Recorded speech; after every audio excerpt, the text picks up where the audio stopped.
Pak bergema nggak? Enggak sih, Pak. Nggak ya? Tadi ada pesan katanya teman-teman harus open cam untuk sesi sore hari ini. Mungkin bisa sambil dinyalakan kameranya.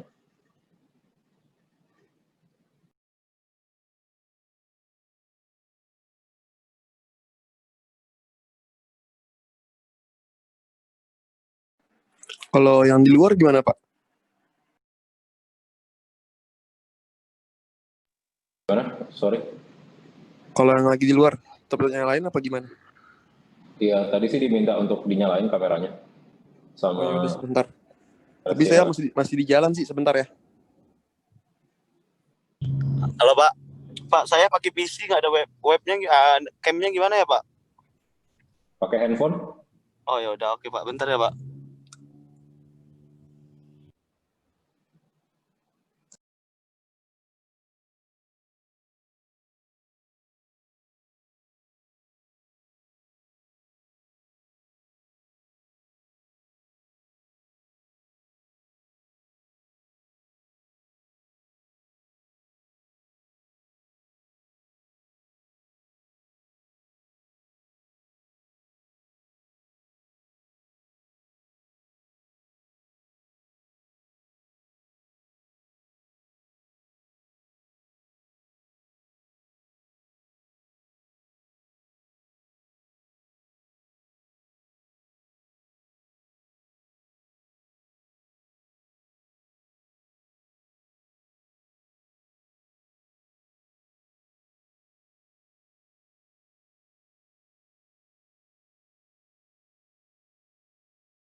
Kamera saya rusak.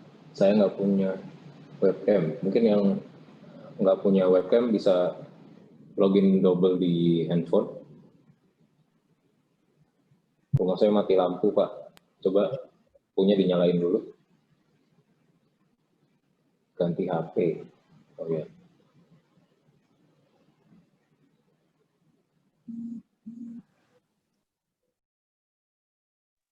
Sebentar ya, saya masih belum bisa connect internet di laptop saya.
Oke, selamat sore.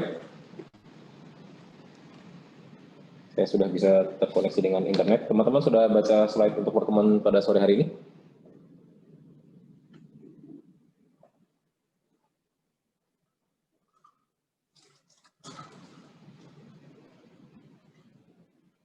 Belum ya?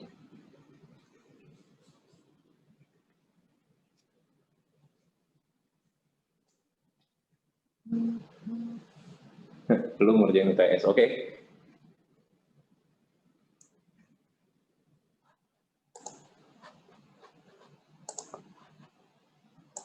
Sebentar, kelas ini bahasa Inggris atau bahasa Indonesia ya? Indo, Pak. Indonesia ya?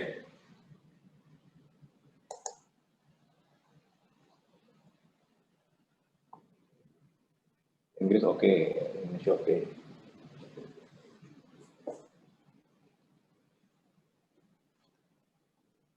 Oke, diingatkan sekali lagi, mungkin kelas ini tadi dipesankan untuk diwajibkan menyalakan kamera. Jadi kalau ada kendala dengan kameranya bisa dicari alternatif. Karena saya nggak tahu nanti kalau nggak nyalain dari LSC nanti akan ada seperti apa. Saya nggak tahu juga. Tadi saya hanya dipesankan teman-teman diminta untuk menyalakan kamera. Ya, oke. Karena belum baca slide, mungkin saya akan share sedikit tentang slide pada hari ini.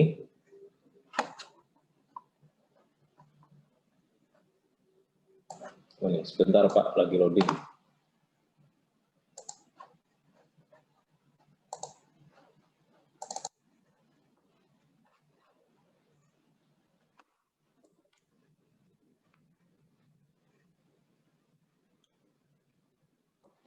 Dilihat di depan aja, kalau saya share di depan nggak kelihatan, jadi saya share screen. Ini slide-nya mungkin teman-teman bisa download juga di Binus Maya sambil buka, atau bisa lihat juga di depan.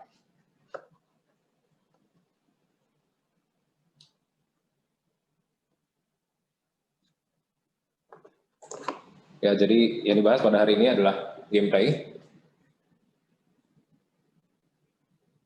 Mungkin teman-teman udah sering ada yang main game lah ya, jadi udah tahu kayak gimana games itu. Nah, di kelas pada hari ini topiknya adalah membuat gameplay. Jadi outline materials-nya adalah making fun. Ini ada di depan. Mungkin nanti bisa dibaca sendiri di Binus Maya, karena tinggal di-download aja. Intinya game designer itu utamanya adalah memberikan gini ya, jadi kalau misalnya dibilang sebuah games itu yang susah dari membuat game adalah kan secara garis besar akan dibagi menjadi 3. Ya, akan dibagi menjadi 3. Pertama ya programmernya, lalu ada artis, dan ada desain. Coretan saya kelihatan. Ya, ada di sebelah kanan. Nah, akan kebagi jadi 3 ini. Nah, teman-teman di sini mungkin lebih ke arah IT dibandingkan artis ataupun desain. Tapi biasanya yang akan berhubungan langsung adalah desainer dengan programmer. Kalau teman-teman mengetik coding, membuat program, ada kesalahan, itu bisa langsung dilihat gitu ya. Teman-teman ketik codingnya, kalian compile, kalian run, terus di build, kelihatan akan ada error. Atau error kan macam-macam ya, mungkin waktu semester 1 udah belajar juga, ada runtime, ada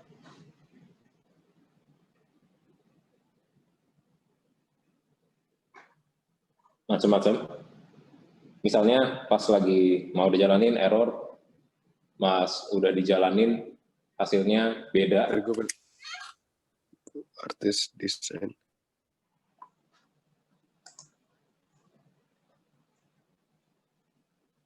Oke, sampai tadi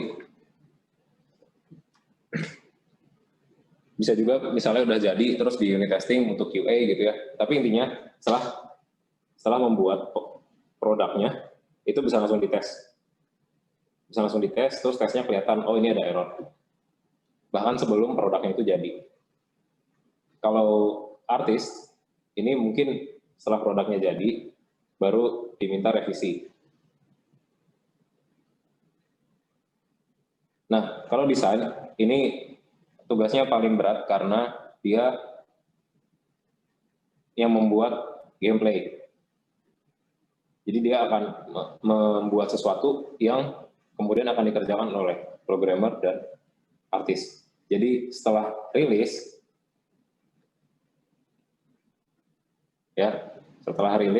dia baru tahu kalau yang dikerjakan itu benar apa enggak. Jadi dia lebih ke planning, dia merancang, dia forecast akan seperti apa gamenya, akan seperti apa targetnya. Nah, yang dikerjakan ya pasti gameplaynya dulu. Terus ada fitur-fitur apa, itu ada di slide ya.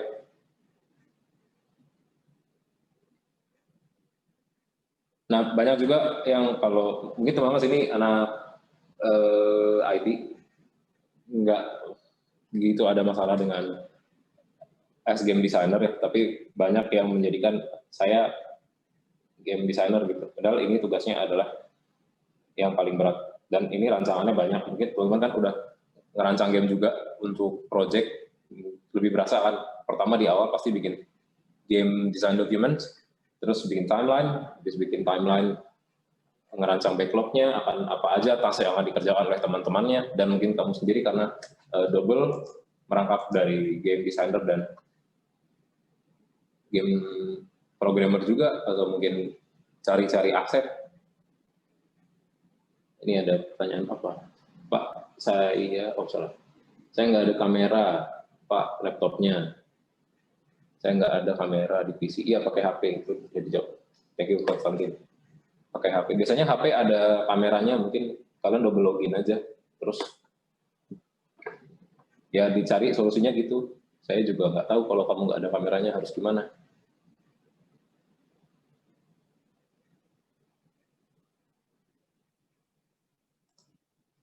Gitu ya. Ini banyak yang laptop juga di sini. Apa nih? Berarti tokoh desain ini lebih ke create storyline. Ya, desainer itu akan terpecah menjadi beberapa orang lagi ya. Ada yang akan mendesain level, akan ada yang mendesain storyline, termasuk apa istilahnya kalau story kemarin tuh. Ada plot juga gitu ya. Itu akan terbagi di situ, tapi dia biasanya dalam divisi desain. Thank you, Luis. Kita lanjut.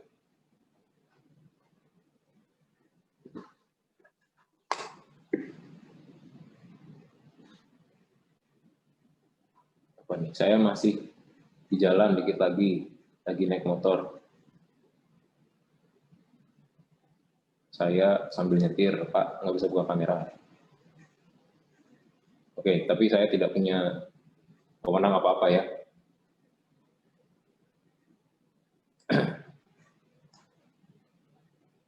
Bedanya artis sama desainer di game developing. Artis itu yang bikin visual.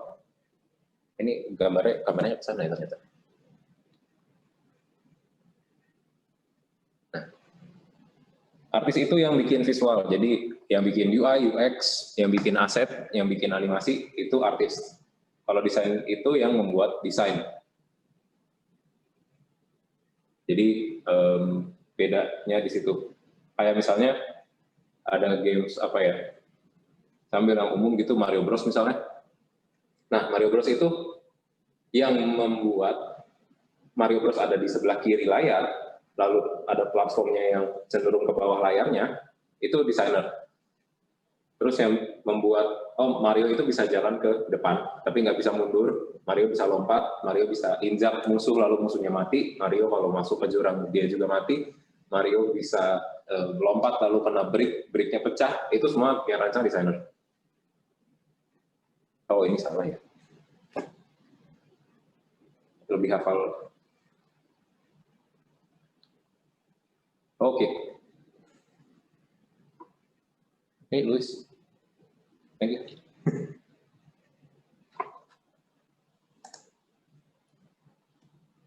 Sampai mana tadi? Pertanyaan itu ya. Nah, jawab, Karol.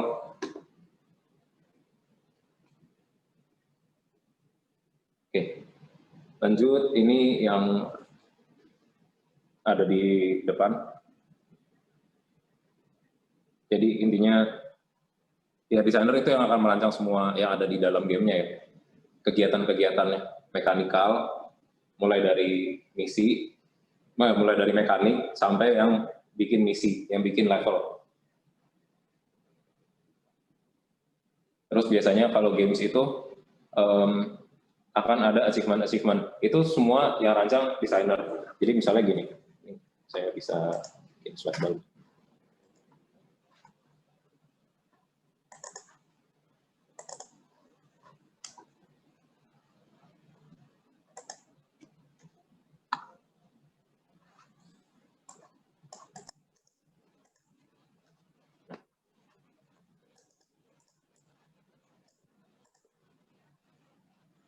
Ini kalau saya share screen, kalian lihatnya video atau share screen ya? Saya matiin kali spotlight. Share screen-nya, Pak. Share screen kan ya? Oke.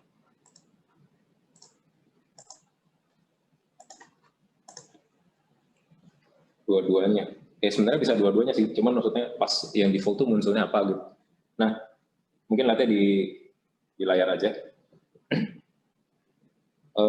Ya tadi kan kalau Mario gitu, dia ada platformnya, Mario sebelah kiri, ini semua desainer yang bikin, termasuk challenge-challenge dan achievement-achievement. Nah, desainer itu desain, termasuk yang kalian bikin untuk di awal itu, bikin GDD, beberapa udah bikin dan sebaiknya sudah, karena game yang kalian buat harusnya berdasarkan game desain dokumen ini. Nah, desain itu sepenting apa? Desain itu gini, desain itu harus selesai di awal, karena lifetime games lifeline-nya itu secara sampai lifetime-nya dia dari awal sampai mungkin nanti tutup itu dirancang di game design. Saya ambil contoh ada satu game lokal. Game lokal ini tentang olahraga. Jadi game sports gitu ya. Nah, di game ini pemain itu bisa bermain secara gratis. Oke. Ini lokal, ya ini lokal. Jadi buatan sini. Game ini gratis. Jadi ya seperti teman-teman tahu, game yang gratis pasti pay to win. Jadi harus bayar biar bisa menang. Nah, gimana biar bisa menang dan maksudnya bagaimana membayar itu bisa jadi menang? Itu karena ada pemain free dan ada pemain yang pay. Nah, pemain yang pay itu akan punya kelebihan-kelebihan seperti ini semua bisa belanja ya, ini semua bisa belanja. Anggap ini ada market, semua bisa belanja. Item dari paling atas ke bawah, ini yang atas yang paling bagus.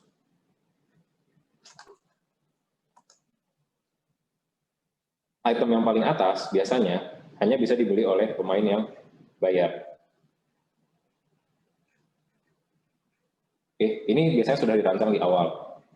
Gimana biar pemain yang bayar itu punya kelebihan, dia pasti akan lebih kuat dibanding pemain-pemain yang nggak bayar. Dan ini semua dihitung sederhana menghitung pakai Excel. Lalu ya orang banyak yang main di sini, termasuk teman-teman saya banyak yang main di sini dan mereka termasuk yang bayar. Kan biasanya kalau game online itu ada botnya ya, ya mereka adalah di atas. misalnya yang main ada 1 juta, ya mereka ada di hitungan 5 ribuan. Jadi cukup tinggi secara chart mereka main. Ada yang di atas itulah ya, ada yang di atas itu. Dan mereka 1 juta pemain. Mereka keluar uang tuh cukup banyak, bisa sebulan UMR juga keluar gitu untuk main game ini. Tapi pada suatu hari developer itu memilih untuk tiba-tiba mengeluarkan item lagi, tapi tidak harus dibeli oleh pemain bayar. Jadi biasanya kan kalau game itu ada uang yang di dalam gamenya, mungkin gini kali ya, uang yang di dalam game tuh mungkin kayak gini, sama ada yang uang beneran.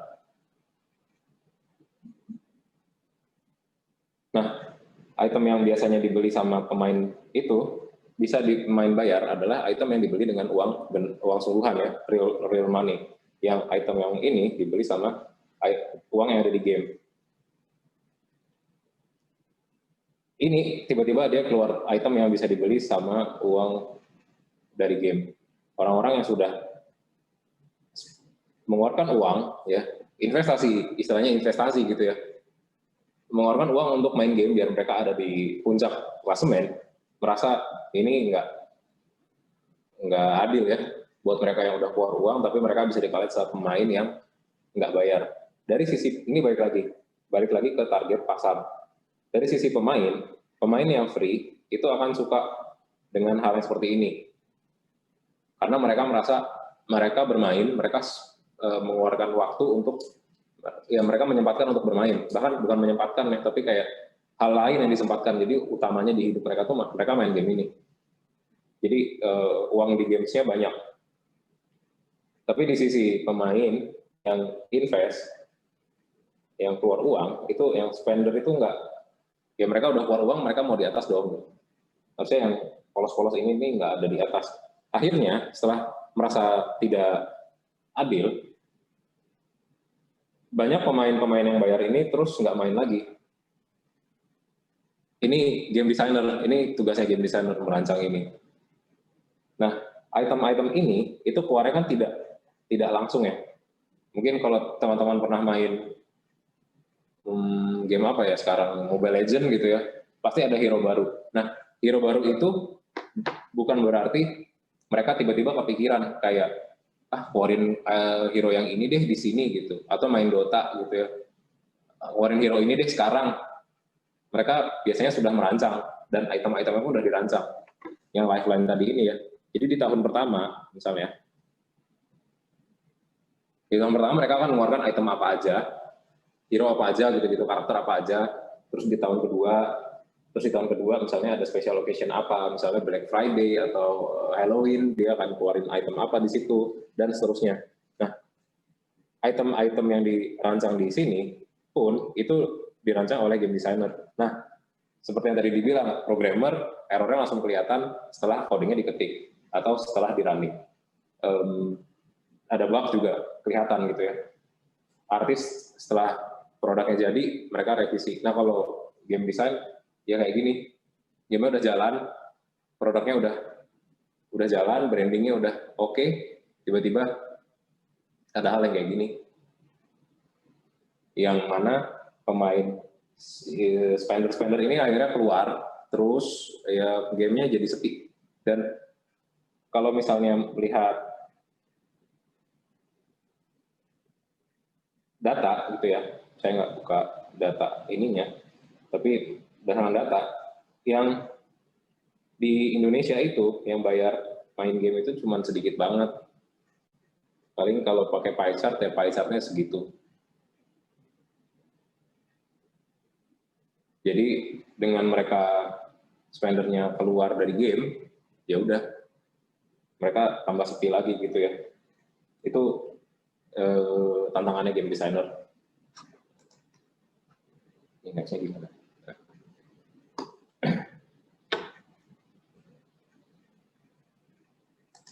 Tuh, ini bisa dibaca di Windows Maya. Ya, ini kebutuhannya apa? Kayak Ini restricted skills, ini simultaneous atomic challenges. Stress ini tadi yang ada di atas ya, yang ada di sini nih. Hierarchy from lowest to highest.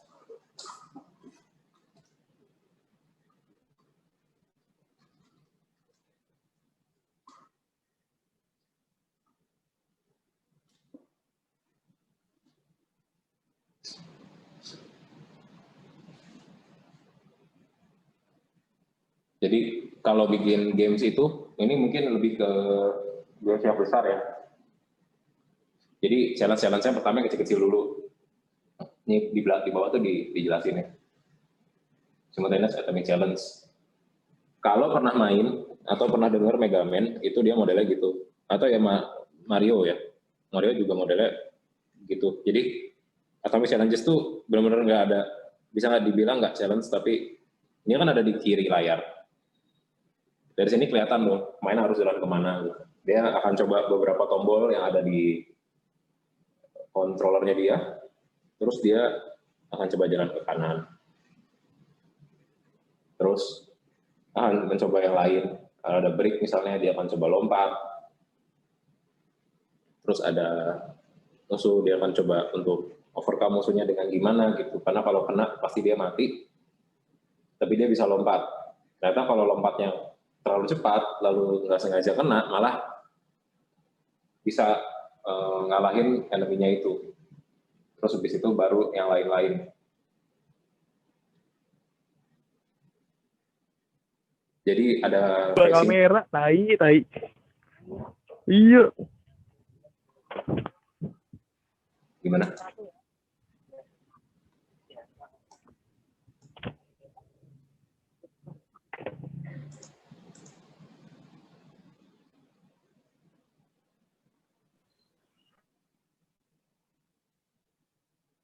Kepencet ya?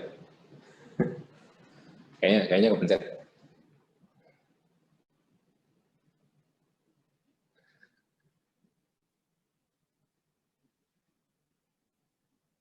Pas banget ya pencetnya.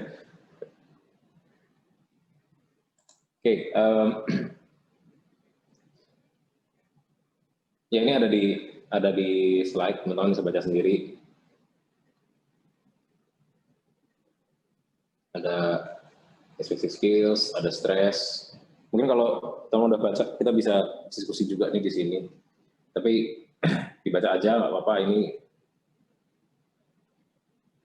begitu ya. Banyak, pokoknya game design itu banyak banget. Teman-teman kan juga udah main game pasti.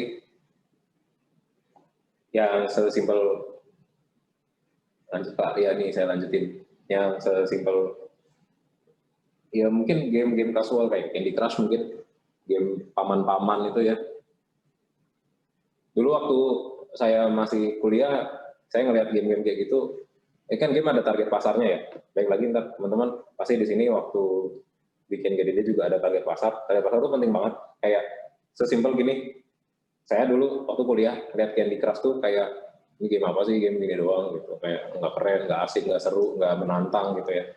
Karena mungkin waktu kuliah emang nggak ada kegiatan gitu. Kegiatannya ya kuliah dan ya kuliah-kuliahan itu gitu, kuliah, ngerjain tugas, UTS, terus organisasi lah apa gitu. Itu nggak penuh gitu, saya masih ada tidur gitu. Pas udah kerja kan waktu tidurnya makin berkurang ya. Jadinya saya menarik dengan game-game yang kayak gitu. Makanya target pasarnya itu penting. Kayak si Candy Crush itu mungkin emang targetnya bukan anak kuliahan. Nah, kuliahan tuh waktunya kosong. Karena kalau orang udah kerja sampai rumah udah capek, nonton Netflix lebih lama nyari filmnya dibanding nonton filmnya gitu ya, buka HP terus ada Candy Crush udah main gitu. Dan games itu memang pada dasarnya kan dari awalnya didesain untuk yang entertainment ya. Jadi ya dengan mudahnya orang dapat entertainment dari Candy Crush karena banyak banget ininya, achievement-nya misalnya gitu ya. Atau dikit-dikit menang, gitu. Kayaknya gampang gitu. Jadi ya udah stresnya hilang. Nah itu target pasar penting banget. Kalau misalnya bikin Candy Crush targetnya buat anak remaja atau anak SD mungkin mereka nggak gitu main ya. Karena belum banyak stresnya, jadi mereka juga nggak dapat karena terlalu mudah untuk mendapatkan achievement-nya di situ. Beda, biasanya kalau anak remaja tuh mainnya yang sulit-sulit ya, mungkin kalau sekarang PPUBG. Di sini pada main apa sih? Teman-teman pada main apa? Atau nggak main game? Valorant, Cyberpunk 2077, udah keluar ya? Genshin, wah. Game gacha.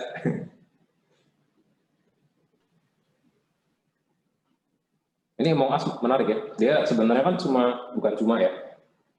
Tapi kalau pernah main board game kayak Werewolf gitu, Avalon, itu kan mirip-mirip ya. Jadi kayak ada yang writernya siapa gitu. Tapi kan itu harus ketemu. Sekarang kan lagi begini, lagi nggak bisa ketemu. Ya jadi dengan game yang mekanikalnya sama, tapi bisa nggak ketemuan gitu. Malah kalau ketemu kan main Among Us nggak bisa ya. Kalau main sebelahan, taunya sebelahnya impos gitu. Uncharted, wah ini Genshin Impact, game gacha. Ini saya kalau punya teman yang main game gacha, biasanya suka minta tolong ini kayak pencetin dong tangan lu wangi PB. Masih ada ya PB?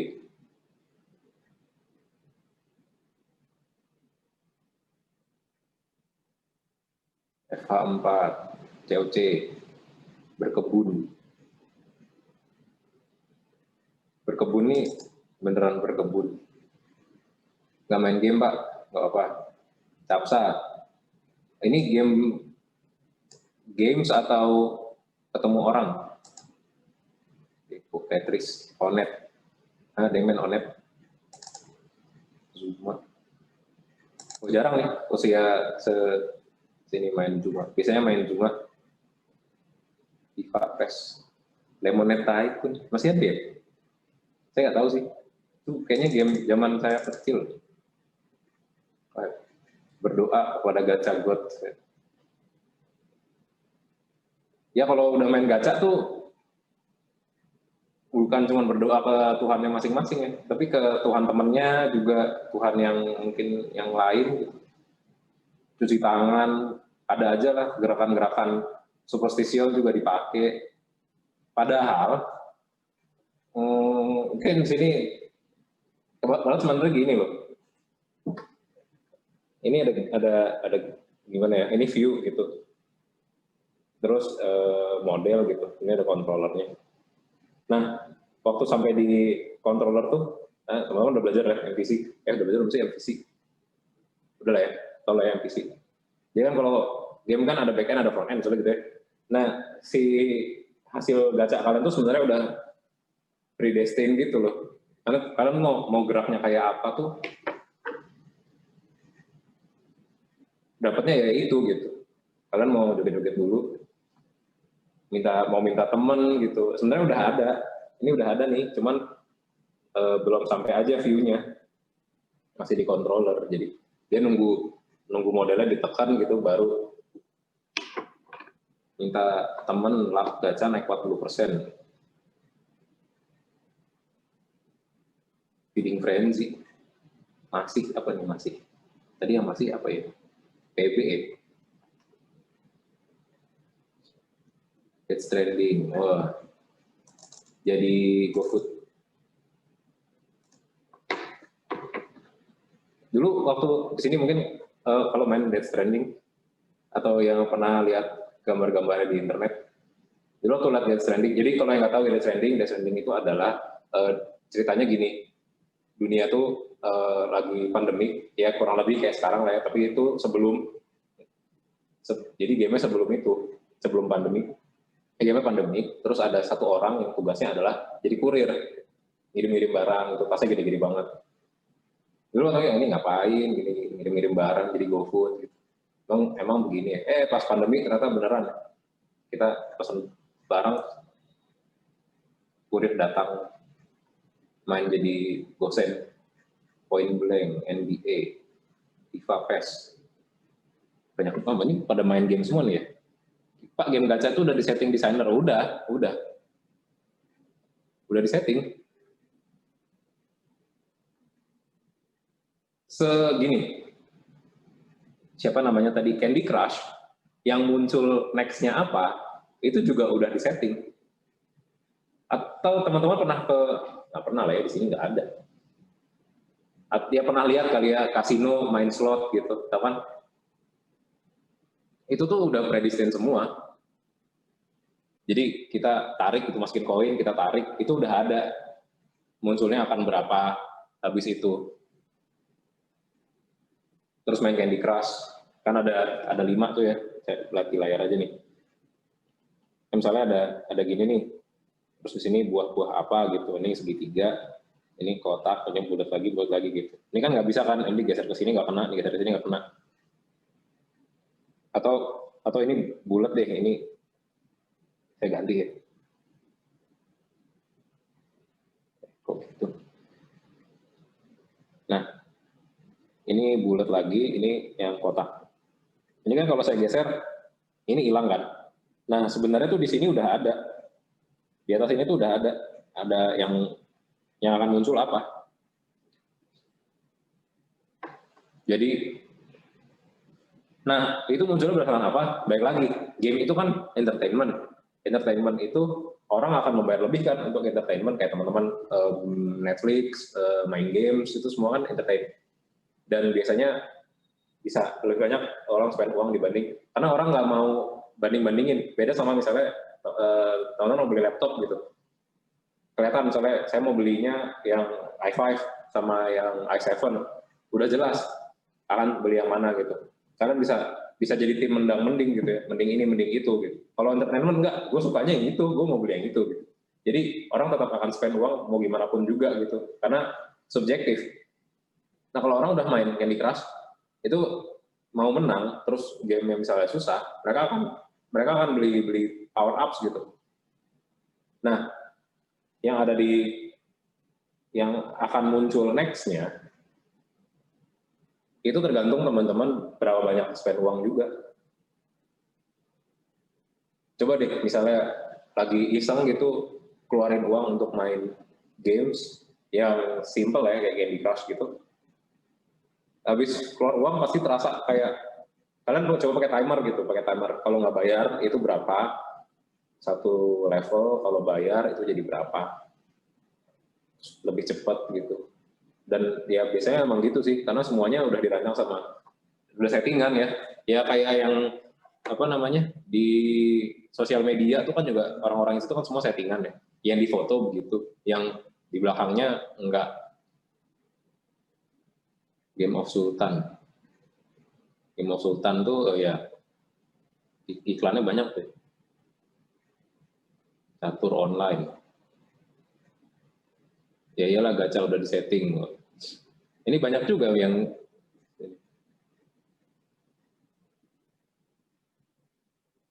keren Pak, desainnya bisa kepleset.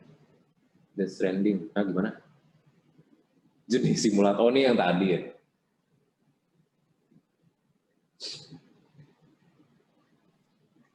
Ya semua rig, semua itu rig, nggak mungkin enggak. Cuman gimana caranya si desainer itu tetap kelihatan kayak teman-teman tuh hasil random gitu loh.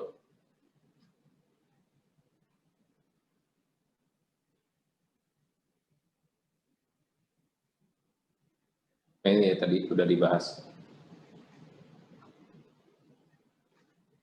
Yang bergantung pada kode random. Enggak, itu semua udah disetting, itu rig.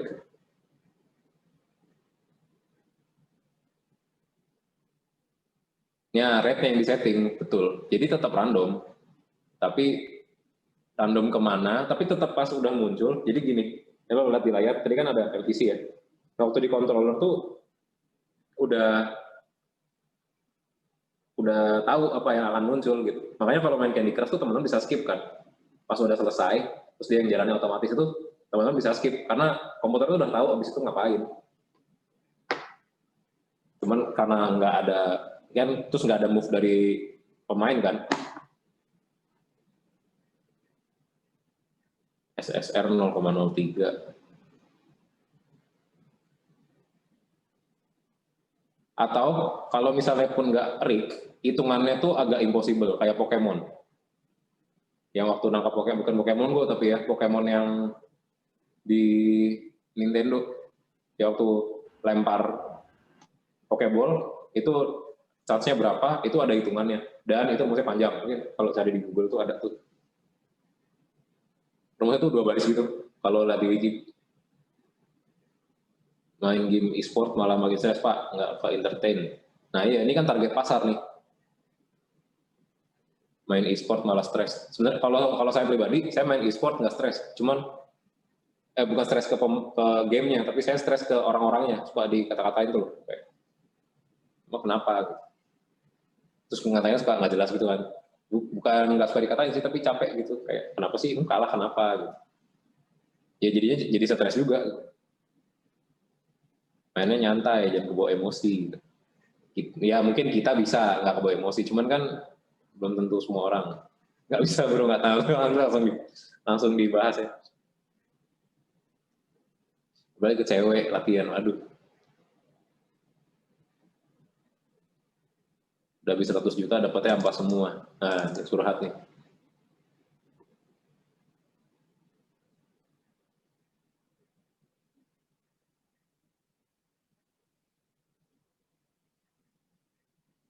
Sebelum gacha mandi wajib.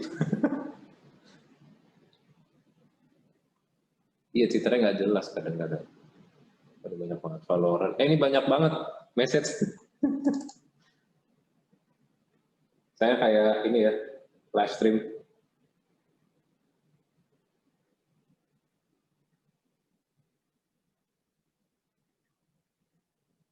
Mainnya sama bocil. Iya, ya itu makanya. Kenapa sekarang banyak games PC yang tertarik ngambil target pemain mobile juga? Bukannya itu mengurangi target pemain PC? Bukannya akan berdampak dengan perkembangan game itu ke depannya? Bentar, ini yang berikutnya lucu. Nggak bisa, main CSGO nggak bisa bahasa Indonesia, bahasa India di kick. Oke, Irsal, kenapa sekarang banyak games PC yang tertarik ngambil target main mobile? Nah, semua tindakan, ini kan gini, games itu komoditas. Jadi, bisnis. Jadi, mencari keuntungan. Sekarang, uang ada di mana? Uang ada di mobile. Karena semua ada di mobile. Kenapa ada di mobile? Saya pribadi, saya main game di PC. Saya main ya GTA, Dota, saya main. Tapi game-game PC yang teman-teman tahu, saya main. Tapi saya pribadi, saya lebih suka main game di mobile. Kenapa? Karena kalau main game di mobile, saya bisa tiduran. Kalau main game di PC, saya kayak gini. Saya bekerja, posisi saya seperti ini. Maksud saya main, posisi saya seperti ini. Terus sekarang saya di rumah. Jadi waktu saya ada di depan PC, saya kayak mau kerja. Dibanding saya kayak mau bermain. Jadi, nah dari arah ke sana, itu banyak orang yang ke sana juga ternyata. Jadi banyak yang main di mobile. Dan mobile itu semua orang punya. Kayak semua orang pasti punya handphone, tapi nggak semua orang punya PC. Semua orang punya PC, belum tentu PC-nya buat main game. Kan ada juga yang orang-orang teriak, oh mending PC daripada konsol gitu. Emang PC dia lebih kuat dari konsol? Kan belum tentu juga. Jadi karena pasaran lebih banyak orang yang bisa ditarik. Ditariknya, makanya ada istilah marketing itu ada pull sama push.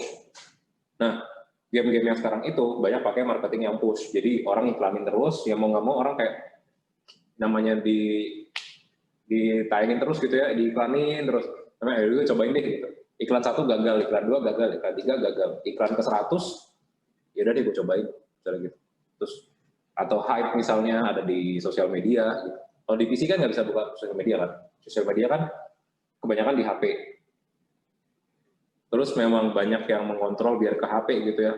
Kayak contohnya dulu e-commerce hijau, kalau belinya lewat aplikasi, nanti ada free ongkir misalnya gitu.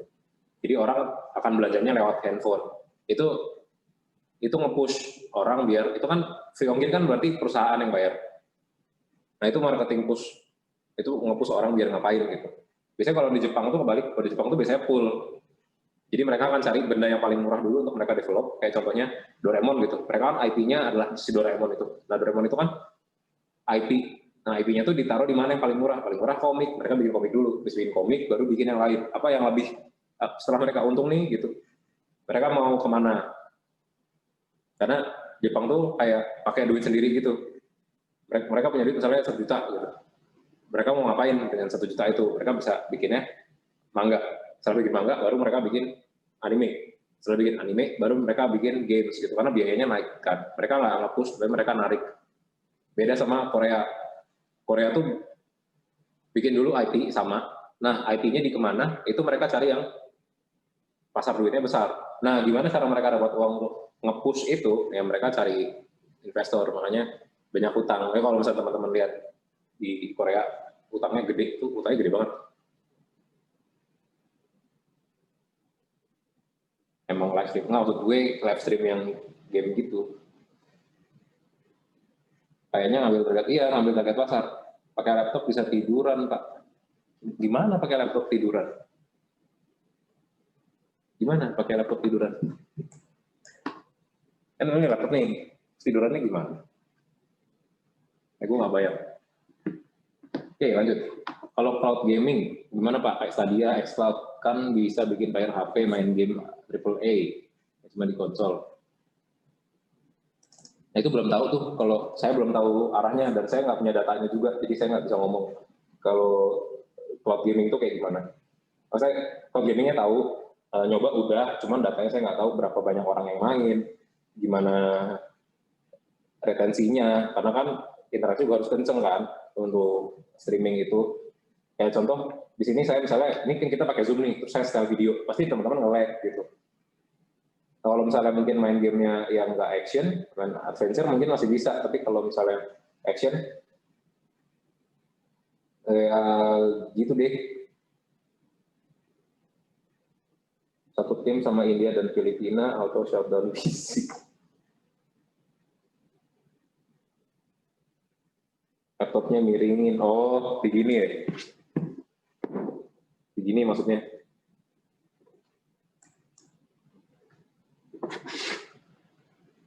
Ya tetap nggak enak lah, kalau pakai HP kan bisa tiduran. Paling resikonya main HP tiduran itu, selain matanya rusak, walaupun itu sebenarnya secara paper nggak ada, kalau teman-teman cari nih, megang apa itu tiduran HP atau lihat layar dekat, itu merusak mata, itu papernya nggak ada sih, yang bilang ini begitu gitu. Pak, kalau ada game yang iklannya terus-terus di YouTube, berarti kita main develop, gimana sih? Berarti kalau kita main, developernya dapat uang banyak banget ya dari iklan. Pak, kalau ada game yang iklan terus di YouTube, berarti kalau kita main developernya.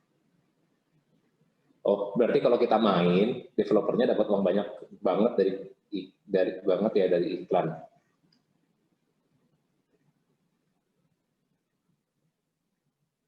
Gimana sih? Ini iklannya di gamenya atau di YouTube? Gini, kalau iklan di YouTube, misalnya gini, iklannya 30 detik. Iklan 30 detik, itu misalnya 1 detik bayarnya 100.000, berarti kalau 30 detik berapa tuh? 3 juta. Ya kan? Tapi kan bisa di skip di detik kelima tuh. Jadi sebenarnya kalau teman-teman nge-skip iklannya, ya dia cuma bayar teman-teman cuma bayar 500.000 gitu. Tapi kalau enggak, bayar lebih mahal gitu. Tapi kalau misalnya maksudnya iklan yang di gamenya dapat banyak, iya. Pernah dengar Flappy Birds nggak? Flappy Birds. Nah, Flappy Birds itu modelnya gitu. Kan Flappy Birds itu gamenya pasti orang akan mati gitu ya, sering mati. Pinternya developernya adalah dia pasang iklan pada saat mainnya mati. Ya udah tuh duit terus. Sebenarnya satu iklan tuh kecil. Teman-teman coba bikin game gitu, pasangnya AdSense gitu. Saya satu iklan tuh 0,00 gitu, kayak kalian main RO level 99 bunuh pouring gitu. Geli banget duitnya, kayak geli doang. Jadi nggak banyak gitu. Ini sampai mana tadi ya? Oh ini tadi. Trading sih kata gue mereka bayar supaya muncul di YouTube. Iya ya, mereka bayar biar muncul di YouTube. Pakai laptop yang bisa dilipat. Oh, laptop yang yoga itu ya. Iya. Ada tuh Lenovo. Cuman ya tetap nggak enak lah. Enak kan dia bisa tiduran sih. Sudah banyak player keluar uang di game itu tergantung sama bagusnya desain game buat main terus. Ya betul. Laptopnya ditaruh di kasur, kita tidur tengkurap. Pegel pak, tidur tengkurap. Terus laptopnya panas. Pak izin ke toilet, ya silakan. Atau udah balik. Udah menit keberapa? Mohon maaf. Pak, oh ya silakan. Oh nggak di ini ya, nggak di WIP, oke. Overheat gitu kayak main laptop di kasur kebakar. Itu mitos biar kita nggak main sambil tiduran aja sih. Tapi laptopnya emang lebih panas kan, kasur kain kan nggak kayak kalian kalau punya laptop yang bodinya dari metal itu kalau di ruang AC laptopnya tetap dingin gitu kayak gini nih misalnya. Tapi laptopnya tetap dingin karena konduktor itu ya. Konduktor kan biasanya memang menghantarkan panas juga. Numpang promo, di numpang promo. Ini malah buat baik Ryzen 5 3600 2060 bagi. Oke, ini apa nih promo di IG? Promo di Zoom pas kelas. Ya. Oh ini mau beli, want to buy di sini. Ya beli aja Pak. Kenapa want to buy di sini? Jika melakukan update versi games terus saat diupdate banyak updatean yang ke minor dan buat banyak player itu menurut sebagai kembali ke updatean atau gimana? Wah ini saya nggak bisa jawab nih, ntar saya ngemeng ya. Ini balik lagi ke target pasar, branding, gitu ya. Ini udah bukan ranahnya kita sebagai ini branding juga termasuk kayak misalnya gini. Si Plasmophobia itu kan misalnya yang main jadi berkurang. Terus karena update-annya tuh nggak bagus gitu. Tapi kalau misalnya balik lagi kalau misalnya gamenya itu nurutin pemain, apakah pemainnya akan balik? Gitu. Tapi kalau misalnya update-annya tetap dilanjutin, apakah pemain baru akan masuk? Pasarnya gitu. Kayak misalnya Plasmophobia tuh gue nggak main sih, nggak bisa ngomong juga. Kayak GTA deh gitu. GTA Online itu banyak banget masukan dari pemain gitu ya kayak ini kenapa sih kayak gini masukan sana sini banyak yang habis main terus nggak mau main lagi gitu tapi banyak yang masuk juga gitu jadinya kayak mungkin kalau teman-teman ngikutin franchise-nya GTA itu apa bilangnya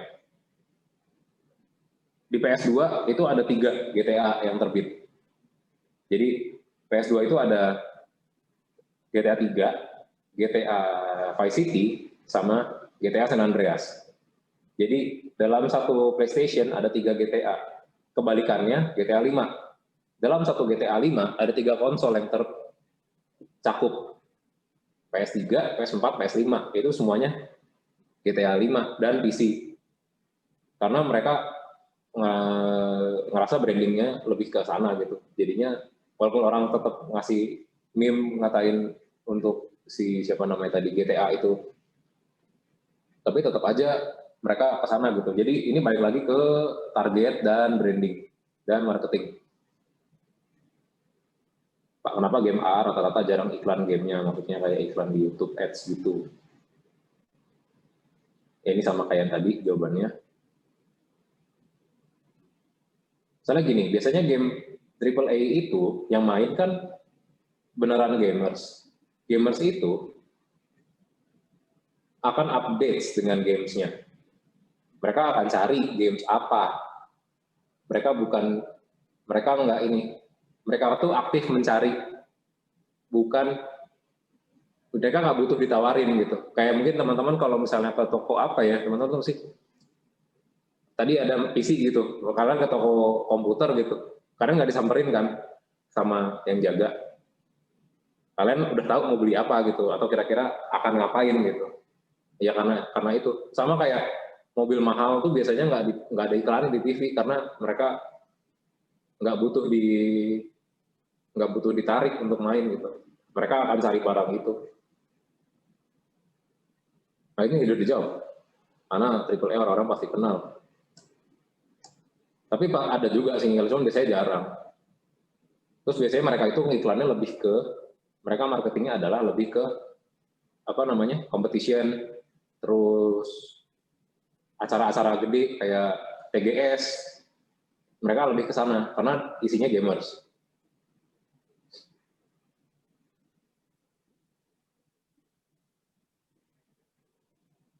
Nah ini dibahas juga ya, PS2 ada 3 GTA terbit, biasanya 3 konsol. Dan GTA online itu duitnya masih subur, iya bener, duitnya kenceng banget. Modal untuk bikin GTA 5 itu ada deh di internet tuh modalnya GTA 5 berapa. Sama film Avatar itu ya, yang film paling banyak uangnya. Itu modalnya sama, tapi lebih murah gitu GTA apa cuman berapanya. Tapi ya duitnya masih jalan terus. Kalau Avatar biru itu kan dapat uangnya pada saat premier gitu kan, pada saat filmnya tayang. Film tayang berapa lama sih? Paling 2 minggu, 3 minggu kan. Habis itu di mana? DVD, Netflix gitu. Konstantin, orang yang beli Ferrari sama Rolls Royce nggak bakal dia nonton TV atau YouTube sih, pasti kerja, iya. Jadi ditayangin, ya bukan target pasarnya gitu. Sama kayak game AAA tadi.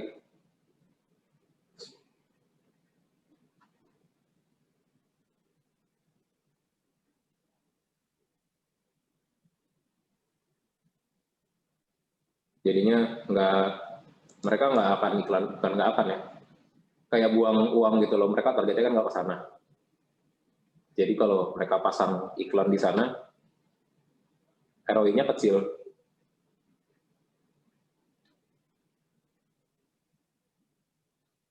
Ini saya stopnya gimana? Gini.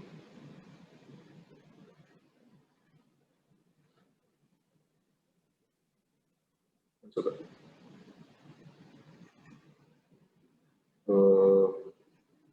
Oke. Nah sebenarnya tadi saya mau bawain ini, tapi jadi saya kasih tak gitu ya. Ini udah chat lagi. Pak, PPT gameplay nggak ada di Bimai. Oh ya, nggak ada ya. Di kelas yang MA, coba dilihat di resource-nya deh. Bukan kelas kecil, kelas besar. Tadi saya mau bawain ini. Jadi game balancing. Lihat di slide aja. Ya. Jadi game balancing itu apa? Tadi udah dijelasin dikit-dikit ya. Kayak game design itu harus kayak gimana biar orang mau main. Nah, game balancing itu adalah gimana orang biar tetap main. Gimana biar main? Makanya pakai game balancing. Game balancing biar apa? Ya biar yang ada di slide itu ya. Biar nggak broken gameplay, sama biar pemainnya positif experience. Pemainnya senang. Game saya balance. Balance itu belum tentu imbang. Justru balance itu yang tidak imbang.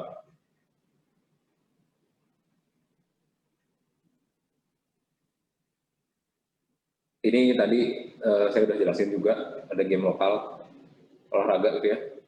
Spend uang banyak, tapi orang bisa beli item yang OP tanpa uang beneran. Nah, saya mau ambil contoh broken gameplay itu gimana, tapi saya contohnya agak ekstrim nih. Jadi misalnya ada game kartu, kayak Hearthstone gitu misalnya. Ada game kartu, ada namanya Olizy Card. Kartunya ada di depan, itu kayak gimana kartunya? Itu ada Olizy Card, ya mohon maaf kartunya gambarnya seadanya.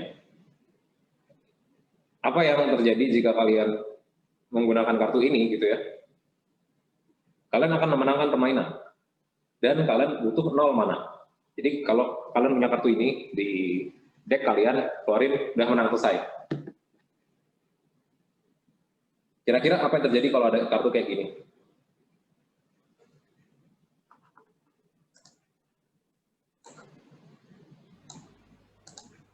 Semua pada cari kartunya terus dimasukin ke decknya sebanyak-banyaknya. Nah, kartunya orang akan cari itu ya. Ini agak asik pak, ya, nggak ada yang main lagi pasti nggak dapet fun. Dan orang akan cuma cari kartu itu. Contoh ini saya juga breakdown gitu ya. Kartu lain tuh menurut mereka udah nggak seru. Ngapain gue ngumpulin kartu-kartu gini gitu. Misalnya main Yu-Gi-Oh, Yu-Gi-Oh-nya ada Olizi gitu. Gue ngapain ngumpulin Exodia gitu. Ada tangan, kiri kanan, kaki, badan, kepala gitu. Ada 5 kartu buat 5 ya kan bintang ya. Ada 5 kartu buat ngumpulin 1 buah Exodia. Itu aja OP gitu. Terus tiba-tiba ada kartu ini yang nggak pakai apa-apa terus menang.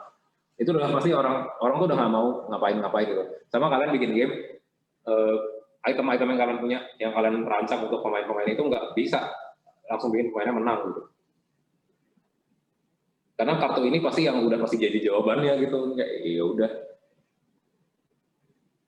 Jadi ya kalau punya ya udah draw terus menang gitu, terus pulang. Nggak seru. Jadi itu makanya perlu adanya balancing. Semua karakter, semua apapun itu ada plus ada minusnya. Karena itu akan mempengaruhi yang ada di depan ya. Decision making, terus strategi, ya poin utama dari main game itu pasti strateginya. Terus ya ada di depan tuh ya. Equality doesn't mean fair. Jadi kalau sama itu belum tentu fair gitu. Main catur aja nggak fair sebenarnya. Walaupun itu dibikin balancingnya adalah fairness, tapi putih maju duluan. Jadi putih yang maju duluan, dia yang catur kan 8 langkah pertama itu udah gitu ya, udah template gitu jalan 8 kalinya. Catur white supremacy. Iya, yang putih itu jalan duluan kan. Kayak tic-tac-toe gitu. Semua orang punya kegiatan yang sama gitu. 3 menang, terus gambarnya satu-satu gitu gantian. Tapi kan bulat jalan duluan.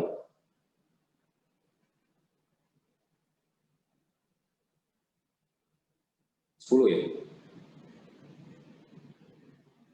8 ya. Oh ya udah.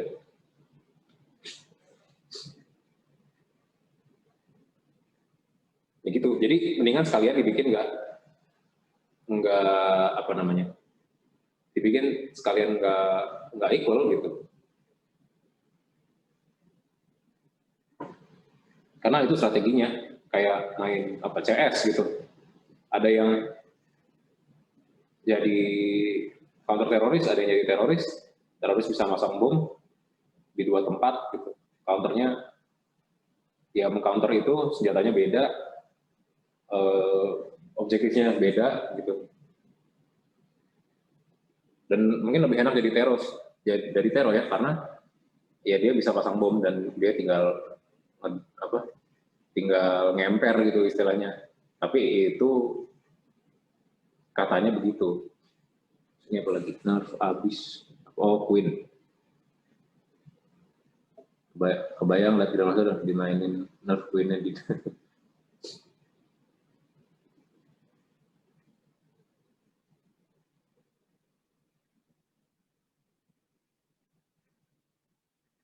Queen-nya cuma bisa jalan 1 langkah, 5 langkah gitu ya. Nah, karena dengan adanya yang nggak imbang itu, saya contoh dari fighting games gitu ya. Biasanya orang akan pilih karakter tuh berdasarkan mereka suka yang mana. Ya contoh Tekken, yang kayak di layar.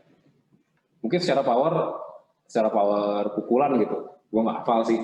Misalnya Jack 5 itu Jack 5 itu yang robot, itu udah paling kuat misalnya pukulannya. Tapi pukulannya lambat. Atau misalnya ada itu Hachi gitu. Mungkin secara power dia lebih kuat, tapi orang mainnya nggak nyaman ya, ujung-ujungnya mereka akan pilih karakter yang sesuai sama mereka, yang sesuai sama strategi dan cara bermainnya.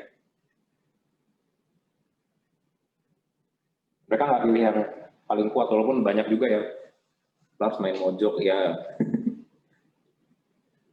Ada yang main Tekken juga ya. Ya walaupun ada, pasti yang main yang paling kuat siapa nih gitu.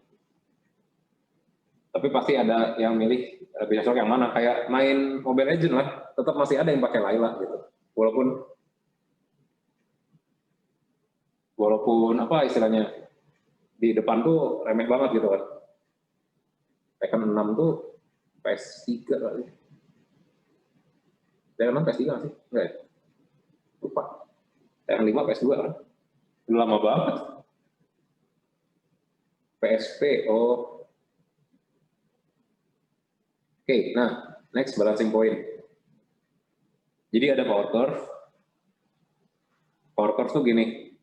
Gimana, tadi kan balancing point ya. Gimana caranya bikin balancing point itu adalah satu caranya pakai power curve. Jadi tadi kan misalnya gini.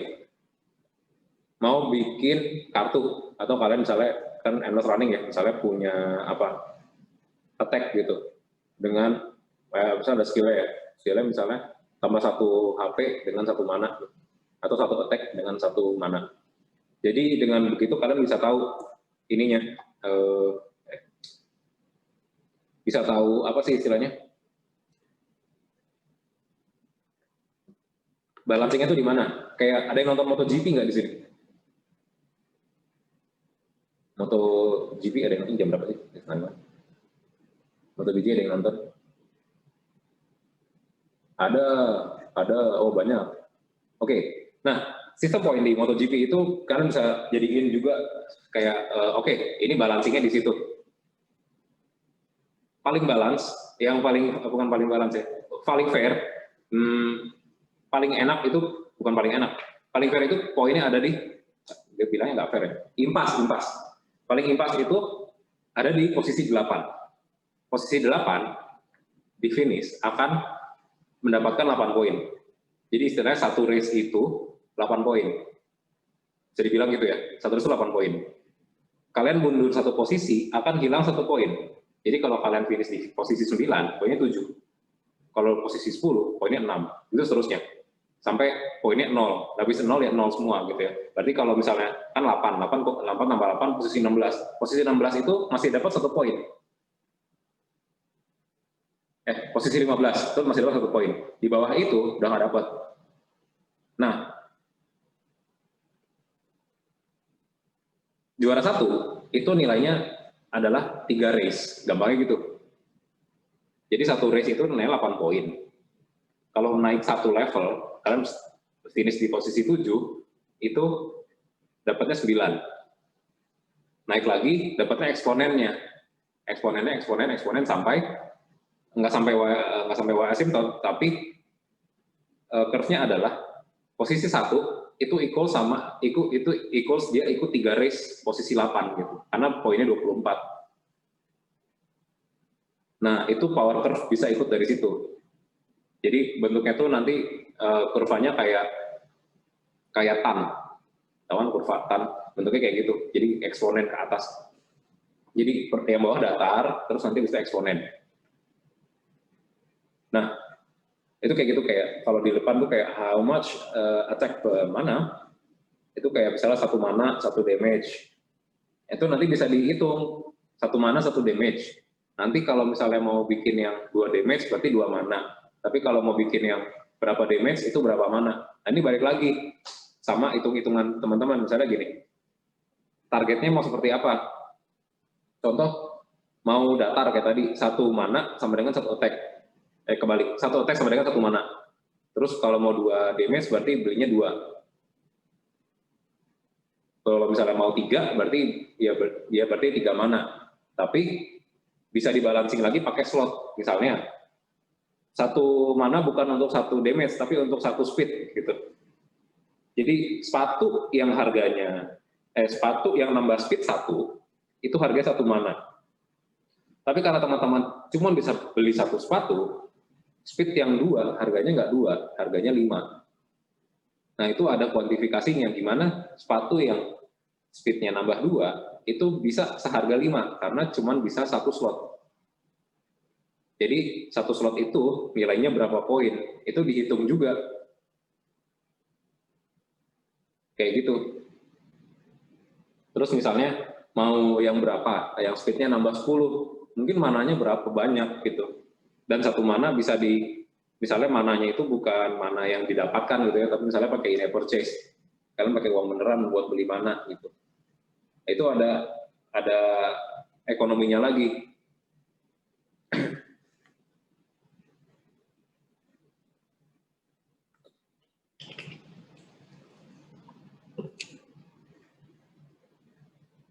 Ya kayak misalnya main Dota gitu ya, main Dota, main Mobile Legends, suatu kan bisa satu kan.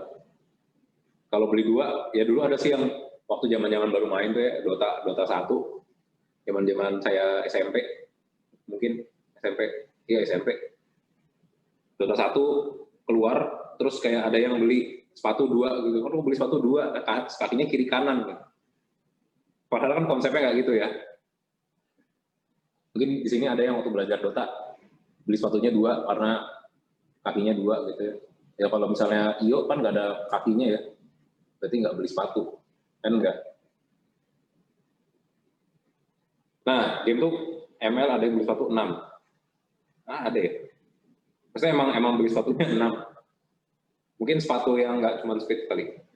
Troll itu sepatunya 6. Enggak mungkin sih. MC ngapain gitu, mungkin sih ada yang beli. Ya beda-beda 6 biji kan. Karena isinya kan nggak cuma speed gitu. Nah makanya game tuh kompleks. Game tuh kompleks banget, jadi estimasinya tuh bisa bingung. Terus, ya kayak gini lah ya. Hitung-hitungannya, mungkin teman-teman suka nemu-nemu nih kayak gini di sosial media. 3 apel 9, apel tambah 2 pisang 15, pisang tambah semangka, pisang dikurang semangka sekian. Jadi kalau ini gimana gitu.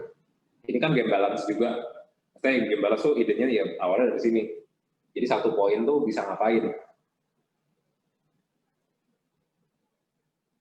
Ya. Terus ada juga ini dari bukunya JSSL. Jadi kalau bikin tingkat kesulitan game itu nggak bisa tahu-tahu susah terus naiknya eksponen gitu, atau ya lurus aja.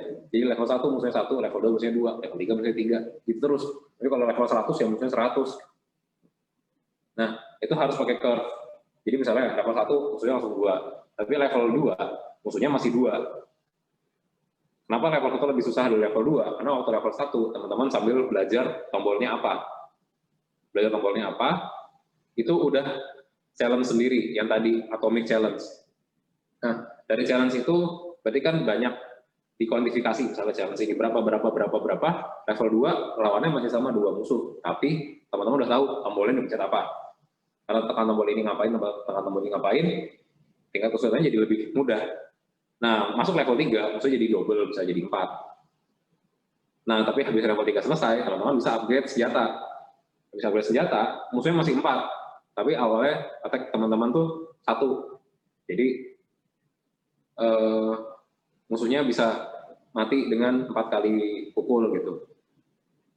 Nah berikutnya musuhnya tetap 4, tapi ternyata jadi 2. Nah kalau misalnya beruntung langsung kena 2 musuh, langsung mati 2 gitu. Jadi lebih mudah lagi, dan lebih susah lagi. Tapi ini kembali lagi ke target pasar. Ini dia membicarakan juga target pasar di gambar yang ini. Nah, target pasarnya gimana? Kalau emang orang-orangnya yang mau main games, yang normalnya begini, umumnya begini. Tapi kalau yang gamenya itu orang yang mau cari challenge, itu bisa aja dibuat langsung susah, kayak main Dark Souls. Pernah main Dark Souls? Tahu Dark Souls? Ini ada yang apa? Yes, apa nih yes? Dark Souls tuh kalian download nih, download gamenya gitu, atau buka kan kayak konsol ya, buka dari kotaknya itu sekalian buka kotaknya aja biasanya udah kalah gitu. Itu susah itu mainnya. Atau Diablo gitu ya, itu juga gitu. Baru masang gamenya, baru nyalain, mati. Hero Broodmother harus beli, ya bener. Broodmother 6 ya kakinya, jadi Iyo nggak usah beli sepatu, nggak ada kakinya. Ada yang main daftar pakai kaki sambil makan. Wah itu udah nggak tahu tuh main jago banget tuh. Nah lanjut.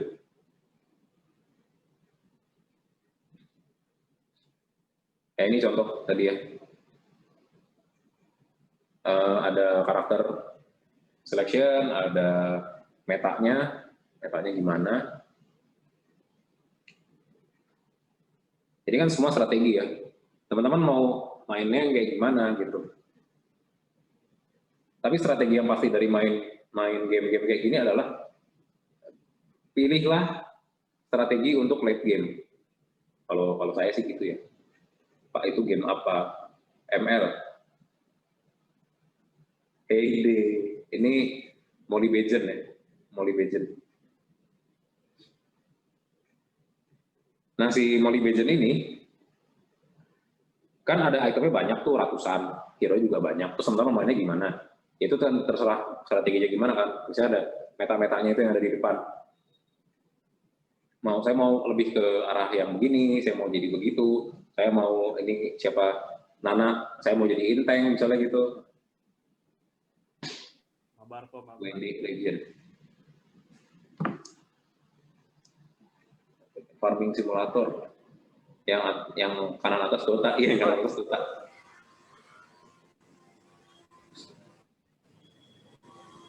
Ini ML2 kan. Oke, lanjut. Terus ada bikin safeguard juga. Intinya gini, kenapa safeguard itu adalah memang udah rancang game seperti apa, tetap aja yang main lebih banyak dari yang bikin. Jadi yang mikirin metanya lebih banyak daripada yang bikin kan. Jadinya orang-orang akan tetap menemukan loophole ya. Oh ini pakai ini ntar bisa begini, pakai ini ntar bisa begini. Karena yang mikir lebih banyak dibanding yang bikin.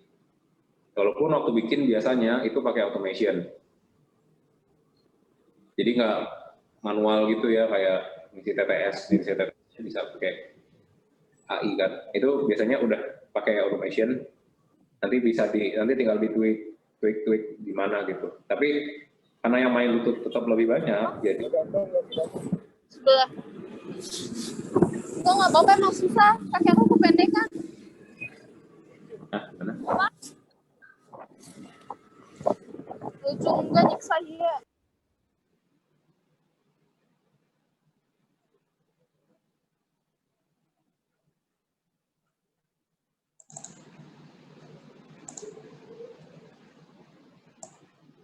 Oke.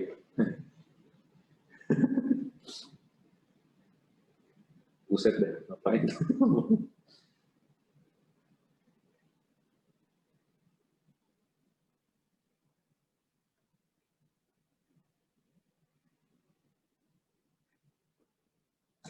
Oke, lanjut. Sama tadi. Ya, ini gitu, main lebih banyak. Jadi makanya Dota dan Mobile Legends sampai sekarang masih update ya karena nggak pernah. Atau misalnya gini, balance tapi metanya udah OP, jadi orang pasti akan pakai itu dan pasti menang. Ya jadi harus di balancing ulang.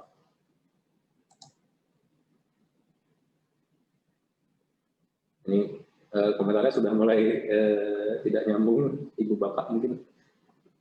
Terus random, yang perlu ditambahin juga random. Random itu nggak menarik buat yang beneran gamers, tapi tetap menarik untuk dimainin karena itu bagian dari strategi. Kayak critical berapa itu kan termasuk random ya. Jadi poin perhitungannya walaupun ada, tapi ada chance-nya.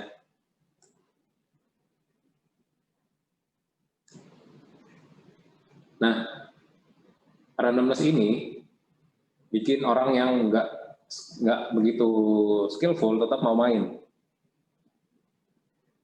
Kayak catur, kan nggak random ya. Tapi teman-teman tetap berharap gerakinnya yang mana. Jadi random itu walaupun catur udah pasti begitu, tapi ada musuhnya kan. Nah musuhnya tuh geraknya kan kita nggak tahu. Itu random, itu kayak random juga gitu. Tapi itu nggak begitu bisa dibilang random. Random tuh kayak gini. teman-teman main Monopoly itu teman-teman main Monopoly itu ada yang chance sama satu lagi apa ya? General lupa. Ya pokoknya ada itu kan random munculnya, tiba-tiba dapat duit, tiba-tiba keluar uang, ngapain gitu ya. Jadi orang yang nggak gitu skillful bisa tetap ikutan main. Jadi walaupun reputasinya jelek ya kayak tadi gacha tuh kan ada yang sampai ya Indonesia agamanya ada berapa 6 ya kalian doa ke 6 Tuhan itulah. Ya pemain juga jadi merasa keputusan mereka jadi nggak kepake karena ya ntar ujung-ujungnya random. Tapi ini kalau fully random makanya jangan fully random. Salah sini. Nah bisa begini juga tapi kalau bisa main bareng, game jadi lebih cepat. Tahu-tahu dapat kritikal gitu kan.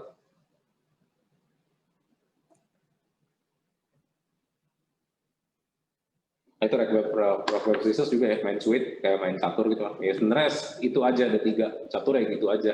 Tapi kan ada orang lain yang mempengaruhi dan apa yang dikeluarkan orang lain itu ya kayak gacha juga sebenarnya. Chance-nya memang 50-50 kalau main sweet enggak ya, kalau saya kan 3 ya, chance-nya 33%, tapi kan ya 33%, keluar yang mana nih?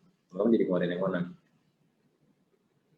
Jadi intinya si game balancing itu untuk yang engage player ya, biar orang tuh tetap main. Kayak game banyak yang Harvest Moon gitu. Harvest Moon yang Back to Nature yang PS1 masih banyak yang main. Monopoly, catur tuh game tahun berapa? 30-an lebih.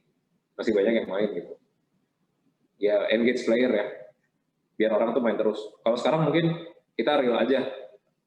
Orang makin sering main, iklan kita makin sering muncul. Makin sering muncul iklan kita di sana, apa orang lihat iklan yang kita pasang di game kita, ya duitnya masih makin banyak. Ya, duitnya makin banyak, bisa bayar kosan. Gampangnya gitu. Harvest Moon. Rasanya tua. Emang kalian masih ngerasain Harvest Moon ya? Daryl masih main dulu. Mungkin Daryl pergi masuk. Saya Masih. main, iya masih. Oh masih? Oh iya, masih ada Game Boy Advance saya nih. Walah, nggak maksud gue waktu gamenya keluar main juga ya? Oh iya, Kalian lahir tahun berapa sih? terakhir pas main itu yang udah di PS1. Ya, terus minta bapak nyariin yang lamanya lagi yang di Game Boy Advance tuh. Iya di GBA ada. Iya. Enak tuh. Aduh, sekarang kan udah ada di Steam tuh, Story of Season. Iya. Lanjutannya mainin semua Harvest Moon game-gamenya. Oh masih mainin juga ya? Oh sampai sekarang masih main. Ya saya itu kan game lama gitu. Saya kira teman-teman nggak main gitu. Harvest Moon, Back to Nature masih pada main ya. Ocarina of Time. Ya intinya gitu. Kalau game itu menarik, ya banyak yang main ya. Cuman mungkin Harvest Moon kalau teman-teman sekarang masih main Harvest Moon, semuanya nggak dapat uang lagi ya. Ya betul. Ya karena ya udah lama banget. Game-nya juga udah banyak banget kan di mana. Mau beli pun juga bingung gitu, beli di mana. Konsolnya juga udah susah. Tapi ya banyak yang main kalau sekarang ya sana lah ya arahnya. Ya semoga itu kalian dibayar hidup dari kode-kode yang kalian ketik ya. Atau ya desain-desain yang kalian buat kalau emang kalian mau ke arah game design. Ini kenapa masuk Steam Power? Oke, ya ada mitigasi biar nggak broken play, jadi orang tetap bisa main senang. Terus ya balancing itu gede banget, topik yang sangat besar, dan dia bumbu gitu ya, kayak bikin resep lah, masakan kalian ke warung steak A ke warung steak B, rasanya beda, dan mereka nggak akan sharing resep itu, sama kayak game balancing. Mereka nggak akan share game balancing mereka gitu. Jadi emang harus dicari tahu dan belajar dari game yang udah ada paling. Itu di bawah ada GDC. Kalau emang teman-teman, walaupun teman-teman sini IT, kayak gue dulu IT juga, tapi lebih gerak di bidang game sekarang dan waktu skripsi juga. Mungkin kalau emang mau minat ke game, ya itu ada kayak ada GDC gitu ya, bisa main-main ke sana. Itu ada satu link GDC Vault, itu kayak ngebahas, dia ngebahas gini, itu ada judulnya. Jadi tembakan rifle itu beda 0,2 detik, itu berpengaruh banget buat gamenya dia di Halo 3. Kenapa? Dan apa alasannya mereka mengubah itu sesimpel 0,2 detik? Mungkin kalau di sini ada yang suka desain, maksudnya dia suka UI UX, waktu iPhone 4 keluar, terus ganti jadi iPhone 4S, itu jarak antar icon berubah 1 pixel, itu juga ada pembahasannya. 1 pixel. Bukan itu asal kayak 1 pixel, nggak penting lah, orang nggak ngeh gitu, kayak HP Android gitu ya, pixelnya suka nggak pas gitu. Tapi itu ada alasannya ya, kayak gitulah bahasannya. Pak, skripsi Bapak dulu gimana? Harus ada IT-nya enggak? IT-nya itu gimana? Nah, ya bikin aplikasi lah. Maksudnya, masa nggak ada IT-nya? Nggak ada IT-nya tuh apa? Bikin churros. Bikin churros nggak boleh kalau bikin churros, itu nggak boleh. Bahas tentang skripsi. Lapak GAT disikat. Nggak apa-apa kan multimedia ya. Saya dulu saya dulu bikin game waktu kuliah. Jadi 2014 itu Unity masih bayar. Tapi saya kayak, ya udahlah, saya ngais-ngais sampah, terus dapat uang cukup untuk beli Unity waktu itu. Jadi tabungan seumur hidup saya waktu itu cukup untuk beli Unity. Pas mau beli, Unity mengumumkan bahwa Unity gratis. Jadi pas itu tuh saya skripsi. Pas Unity mengumumkan dirinya gratis. Saya bikin game, kayak, apa ya, game-nya udah nggak ada, karena bayar server, males, mahal. Apa namanya tadi? Saya bikinnya tuh kayak gini. Pokemon tahu?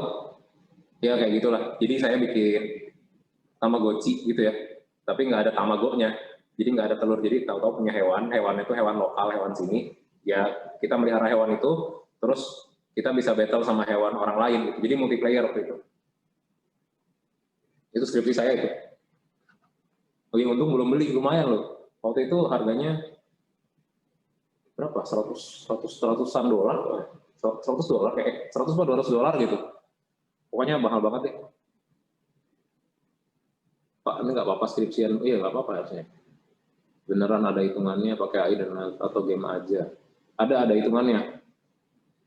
Nah, saya bisa ngomong kalau game itu semua rig dan predestin karena saya baca-baca paper nemunya itu, dan skripsi saya seperti itu. Jadi, kan battle-nya tuh beda. Kalau siapa namanya? Kalau Tamagotchi kan, kalian bisa pilih Pokemon si Pikachu ngapain. Habis itu ini ngapain, kayak turn based kan, kayak Final Fantasy. Kalau saya punya enggak, kita punya hewan berapa statnya, terus musuh punya stat berapa, terus kita battle. Nanti di situ dia berantem sendiri, kayak nonton sabung ayam sebenarnya. Nah, sebenarnya waktu kita udah dapat musuh di controller itu, kita udah ngitung ini yang menang siapa, menangnya berapa banyak, dapat uangnya berapa banyak, itu udah kehitung semua. Waktu gameplay itu cuma ngeliat animasi aja, kayak teman-teman main di BO, yang di BO tuh yang di konsol, itu kan bisa ya, kartu apa sama kartu apa gitu, terus nanti ada animasinya. Nah, animasinya itu sebenarnya ya animasi aja, teman-teman udah tahu kan sebenarnya orang menang siapa gitu. Berkah Tuhan, untung belum beli, iya untung belum Pak. Oh, ya, aduk ayam. Glass chicken kalau kalah dikasih air. Berarti kan lebih ke desain ya skripsiannya. Ya enggak juga sih. Cuman waktu itu mikirnya gini, itu kan skripsi kan barang produk punya gue kan. Jadi waktu itu mikirnya adalah ini produk nanti ada nama saya nih di sini. Kalau produknya setengah-setengah gimana gitu. Terus kalau misalnya pasti ada saat-saat kayak gini, lu skripsi bikin apa? Dulu waktu kuliah bikin apa? So, gue bikinnya ini doang bro. sedih juga kan. Kuliah 4 tahun tapi itu bawa gelar IT tapi nggak nge-IT gitu. Hati-hati ada peta, belum ada waktu itu, petanya masih agak ngantuk ya, jadi nggak kelihatan. Iya, bayangin lagi battle Pokemon, tiba-tiba, ya mungkin Pokemon aman karena Pokemon nggak hewan beneran ya. Kebetulan itu saya hewannya hewan beneran, ya badak Jawa. Niatnya tuh kayak mau bikin bear-bear itu loh. Bear-bear itu kan hewannya semua hewan yang dilindungi kan. Dengan adanya film Bear-Bear itu kita jadi tahu hewan-hewan itu. Mungkin anak-anak gitu, anak-anak tuh jadi tahu ada hewan-hewan itu. Mereka jadi suka, mereka jadi baca mungkin. Efeknya itu kan ke sana gitu. Mereka jadi baca, mereka jadi tahu kalau hewan tersebut tuh ternyata udah mau punah. Mereka jadi ikutan ngejagain lingkungan. Mungkin nggak langsung jagain si grizzly bears ada di Rusia untuk mereka jagain, tapi mereka mungkin start nggak buang sampah, mereka nggak ngotorin daerah gitu, karena mereka peduli alam gitu. Ubah mobil dia yang bensin jadi diesel gitu, mungkin ke sana gitu ya. Jadi nggak pakai bensin lagi karena bensin ngotorin udara, gitu. Macam-macam. Peta, jangan ya. Itu peta juga gitulah ya. Dah, mungkin ini referensi saya, ada JC Shell yang buku yang tadi, terus ada Gama Sutra sama GDC Code. Ini gimana saya menghentikan screen broadcast. Oke. Jadi itu pertemuan kita pada sore hari ini. Terima kasih banyak sudah bergabung. Sampai jumpa di pertemuan kita berikutnya. Selamat sore. Selamat sore, Kak. Terima kasih. Sore, Pak. Terima kasih, Kak. Terima kasih, Kak. Terima kasih, Kak. Makasih, Pak. Terima kasih, Pak.